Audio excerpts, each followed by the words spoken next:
Yo, what's going on? What's going on? Welcome to another episode of EmpireJeffTV, coming to you on a Wednesday night, shortly before the Los Angeles Lakers visit Sacramento to take on the Sacramento Kings, which I will be covering live on Playback TV. But we had ourselves a pretty good little baseball trade that just happened here. I know this is primarily a basketball channel. I do cover the Los Angeles Dodgers and the MLB as well. So we're going to hit you guys off with a quick MLB video to start here prior to the Laker game over on Playback, because that was a pretty big trade that just went down. Don't fully understand why that trade went down, but it's a pretty big trade. I don't necessarily fully understand the San Diego Padres decision-making here, but I totally understand what the Chicago White Sox were doing here. So for those who don't particularly follow either team and don't really know who Dylan Cease is, he was damn near a Cy Young Award winner in 22. Didn't have a great season last year. The thinking is you can get him in and kind of get him back to his 22 form after playing for the White Sox. Really wasn't playing for anything. The fact that the San Diego Padres basically gave up their fourth top prospect in their system, as well as their seventh prospect in their system, is, like I said, giving up right-hander Drew Thorpe there and right-hander Jairo Iriarte, number 7 overall, and some other outfielders there. Samuel Zavala and right-hander Steven Wilson, heading over to the White Sox in this deal. And it was kind of surprising because, you talked about, I know the Yankees were in on Dylan Cease. They tried to get in on that late, weren't able to get that deal done, ended up a Padre. The Dodgers pretty much fell out of that deal as it when they sent Michael Busch and traded him out of there, sent him to the Cubs, and pivoted away from some deals they were working on, and signing Kike and these other things that happened. So they pretty much, once Cody Bellinger re-signed with the Cubs, some of the craziness that the Dodgers were working on at that time essentially dried up at that point. But I don't know what San Diego is doing here. They did this when they got Juan Soto. They paid top dollar to get him and had to sell him for less because they weren't going to be able to pay him, extend him, or sign him this next winter. So they traded him to the Yankees, which they got some, good players in that deal, but obviously not as good as what they gave out when they got Juan Soto. And now you're looking at a similar situation like this because you're going to have to potentially move off of Dylan Cease after the season. So I believe he has 2 years left of control here, and I don't know if they have the money to go out and re-sign him moving forward. So it could be a similar situation where they're looking to maybe move Dylan Cease again, maybe this trade deadline or next winter when they don't have the ability to re-sign him. So I don't fully understand what they're doing here. Like my guy Eric in the chat says, what's up, Eric? He said, San Diego continues to overpay. And the funny thing is you got San Diego here overpaying when they can't even make payroll. So it's like they don't even have a TV network. I don't know what they're doing here. So it is a little interesting here to see that they did that deal. Maybe their hope is to get him in. They do have a pretty top-notch rotation here. That rotation is going to be steep. You got Darvish, you got Musgrove, you got King. You put Cease in there, and obviously. But then you look at this. They've lost Soto, they've lost Blake Snell. At least it's looking that way, and they lost Josh Hader. So they're moving these things, and they did not have a good team last year, right? Injuries, inconsistencies, just issues left and right. So you got Fernando Tatis Jr. You've got talent, obviously, on that roster. Obviously, Manny Machado over there. You've got guys over there, Bogarts. You've got guys who you thought were going to be just killers offensively. And if they bounce back and have a decent year with the bat, then okay, then maybe they'll be onto something at that point. But outside of that, to go in and get Dylan Cease right now in a year where you probably shouldn't be trying to really compete right now, you should be trying to figure out your financial situation. So to go out there and make a move for a guy that you're probably not going to be able to extend and probably not going to keep, maybe they do. I'm just saying it just doesn't appear that they'll be able to. But it's just that was a baffling move. Clearly, some of the top contenders, the Yankees, the Dodgers, obviously the Braves got Chris Sale earlier. They weren't really looking to do it. The Giants, who've been striking out left and right on free agents, didn't make a major play. Angels didn't make a major play. And it didn't look like any of these teams were looking to pay the price that the Chicago White Sox were trying to tax people for to get this deal done. So I did find that interesting. Shout out to everyone over on Twitter, man. The channel's popping over there, man. I know this isn't really a Dodger video, and it's earlier than I usually do. It's right before the Laker game. So YouTube not flooded with traffic right now, but Twitter blowing up right now. Appreciate y'all over there, man, on Twitter. Shout out to you guys, man. Shout out to everyone here on YouTube as well. Drop a like on the video. Subscribe to the channel if you have not done so already. More and more baseball content is coming to you soon. So for those who follow baseball and follow these players, let me know what you think about this. I think Dylan Cease is a very good pitcher. Can he be who he was in 2022 in 2024, or will he be 2023 version of him in 2024? Because his ERA was not great last season. He was 4.58 last year after being 2.20 in 2022. So obviously San Diego is banking on being able to get the 22 version of him and be able to either overachieve with him or maybe able to flip him at the trade deadline or in the winter for someone else. Because like I said, I believe he has 2 years left of club control, and the price range was just top. You give up a top 4 and a top 7 from your farm system to get a guy like Cease, who might not even be in your long-term plans. That's a little wild for me. So I don't even know what to say about that portion of it. But the Dodgers, I can tell you this. I'm working on something. I was going to try to do a video on it today. I'm meeting with someone tomorrow to talk some baseball and try to get some stuff that I can base a show off of. But I can tell you that the Dodgers are being sneaky again. Dodgers are being sneaky, very sneaky again. Shout out to Mr. Deeds, right? Sneaky again. And they're being sneaky. They're being sneaky. And the Dodgers are trying to, they're not done. They're not done. As far as they're not done having conversations, and they're not done trying to contribute to double and triple and quadruple down on this season and this team with first ballot Hall of Famers such as Shohei Ohtani, Mookie Betts, Freddie Freeman, Clayton Kershaw, Yoshinobu Yamamoto probably gets to that level. So they're not done. And that it still continues to be insane. They're still trying to add more depth to this team, trying to make sure there are no holes in this lineup, in this bullpen, on this bench, and in their rotation. And something that didn't appear to be even remotely possible or likely, extremely doubtful, is has some potential now. And not saying they're going to pull these things off, because the other thing I talked about, they weren't able to pull off, but they're continuing to go for it. So if they can continue to try to add to this roster and add to this depth, then the Los Angeles Dodgers, I expect nothing less than a World Series championship from them. But I'm curious to see what you guys think. What do you think this does for San Diego? Their rotation is going to be stacked. Do you think Manny bounces back? Do you think Tatis Jr. bounces back when he's off the juice? Do you think Bogarts has a solid season? Like, does this rotation, how does the bullpen look? I know they brought over one of those guys from Japan. How does the bullpen look minus a Josh Hader? I know they made a trade for another closer. What do you think this looks for the San Diego Padres? So if you guys catch this video late and you come up in the comment sections, let me know what you think. I'm very interested to see what you think. Let me know how you think this affects the NL West. Who do you have finishing where in the NL West? Do the Padres have a bounce back season this year? Do they have the best pitching rotation in the NL West now? What do you guys think? But I do find it interesting that the New York Yankees were pursuing this up until the end, up until about the last day or so. The Yankees have missed out on him, missed out on Yamamoto. Maybe they're going to miss out on Snell. Maybe they're gonna. The fact that they were, quote unquote, still talking to Snell, and still tried to make a move for Dylan Cease here after the injury to Garrett Cole is interesting. That's interesting to me. So maybe the Yankees are not willing to go long-term with Blake Snell. maybe they're not looking to go high AAV on a short term with Blake Snell. And if that's the case, guys,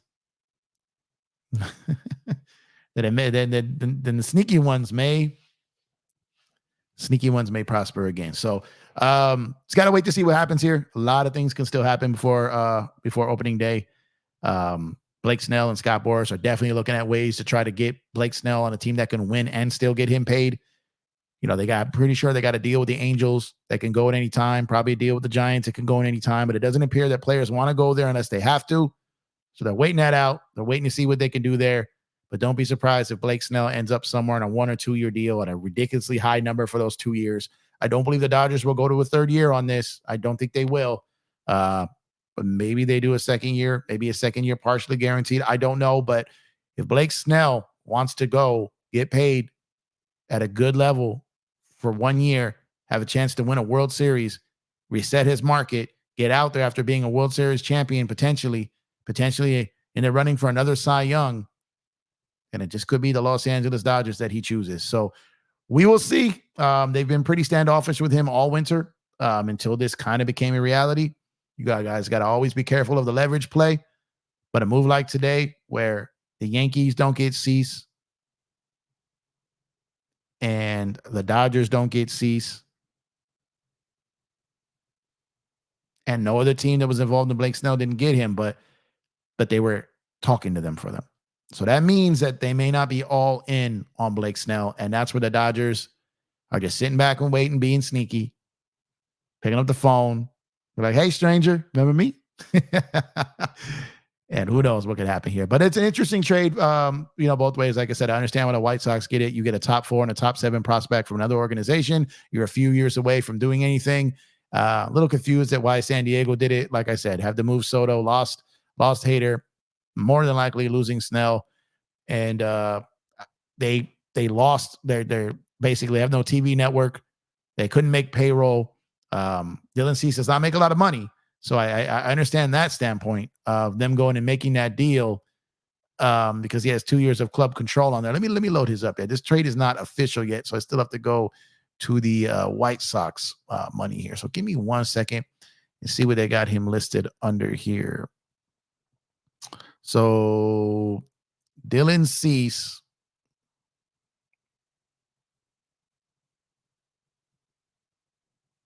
Okay, there we go. So he's $8 million this year. And this is why he was going to be so expensive, is because he was a Cy Young Award candidate 2 years ago, had a down year last year, but he's only making $8 million this year, right? He's arbitration in 2025 and unrestricted in 2026. So I could see in a world where San Diego, if they're falling apart this season, where they move him at the trade deadline or definitely by next winter. So it is going to be, he's only 28 years old.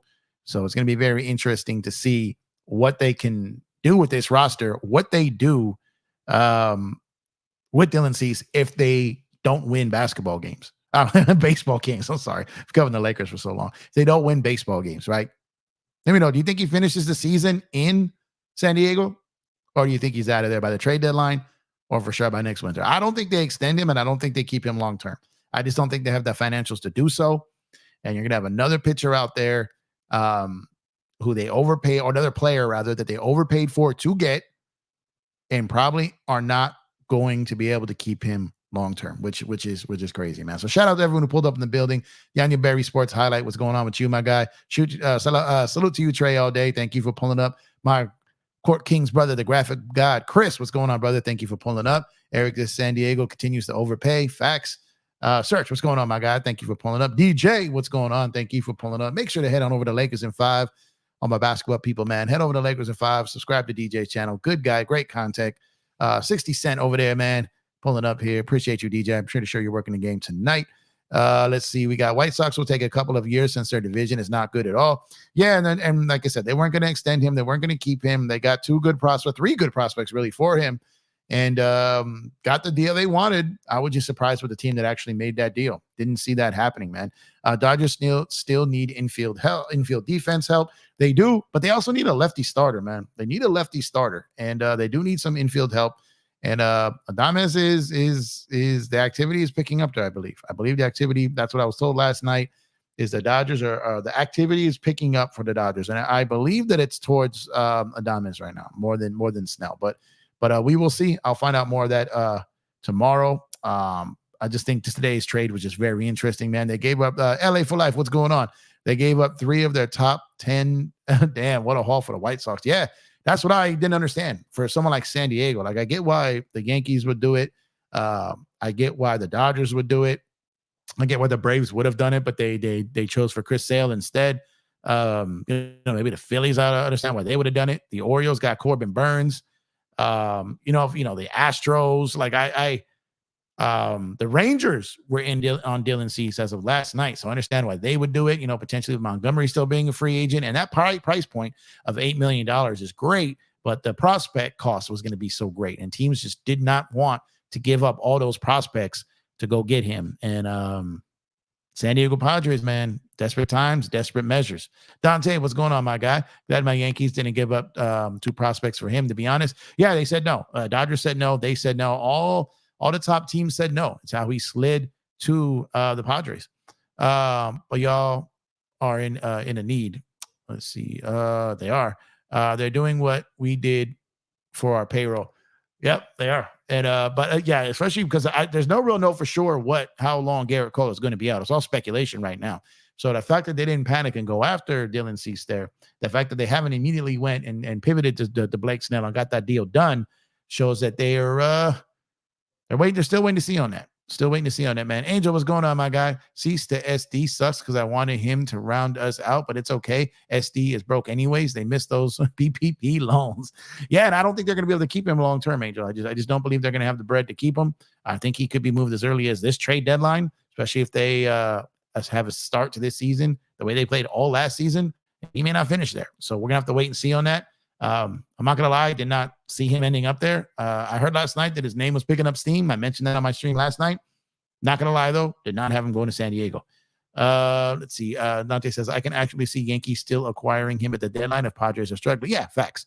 Absolutely. I can also see Yankees moving off Soto if they're struggling at the deadline. So it's a very interesting dynamic. Those 2 teams could reshape the potential World Series matchups here with Soto and Cease if those 2 teams struggle and they don't have means to keep those players long term if they're not going to keep them.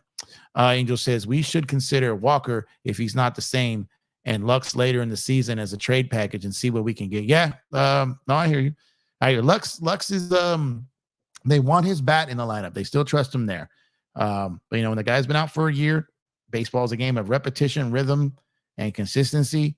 And he hasn't had any of that for a year, basically. So the Dodgers are not on a timeline where they can wait that out. They just can't. They're going to have to make a tough decision here when it comes to Gavin Lux. And what sucks about that is they probably could have ended up with Randy Arozarena if they included Lux in the deal when they did Glasnow. They probably, if they would have included Lux and another prospect, they probably could have got Arozarena in that deal with Glasnow instead of Margot. Just doesn't seem that they were willing to do it at that time. I still don't know if they're willing to do that now. Rangers package was interesting. Yeah, the Rangers overall are interesting. They're not done. They're still being aggressive. They're reigning World Series champions. They're not going anywhere. They're still a very good team. Very interested to see what happens with Montgomery, though.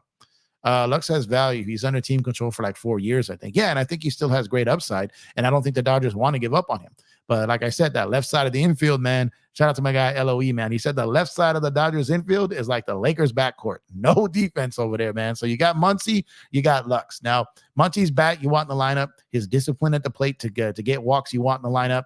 But that left side of the infield is hurting for sure, man. Angel says the Adames trade includes a pitcher. Last time you mentioned it, right?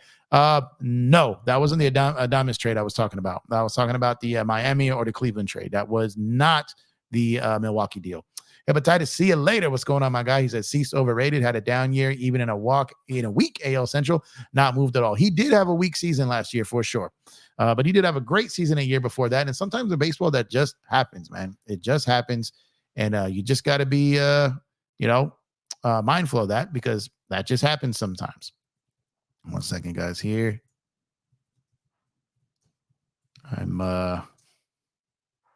got to do playback over there, so I got to get going in a second here.